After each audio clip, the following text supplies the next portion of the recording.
Pune to Beed is 250 kilometres. लहान असताना हे अंतर खूप मोठं वाटायचं. आज मी पुण्याहून परत बीडला चाललो.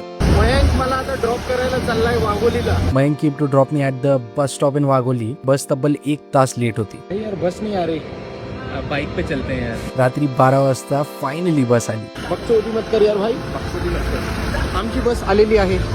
बस इज हिअर. बस डेंजरच भेटली आज, पण वर्क्स इट वर्क्स. मयंकला बाय केलं आणि निघलो बीडसाठी. रात्री जेवणासाठी बस एका हॉटेलवर थांबली. आता रात्रीच्या जेवणासाठी गाडी थांबली आहे. I just show you where we are right now. इथं थांबलं आता सध्या. Quite a lot of buses.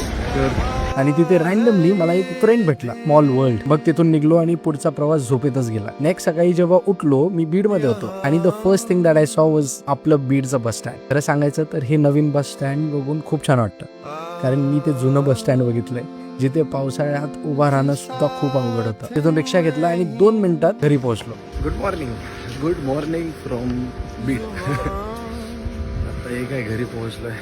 आईला भेटलो. पप्पा भाजी आणायला निघाले होते. काही गोष्टी कधीच बदलत नाही. तरी there is nothing like home. That's all from today's video. See you in the next one.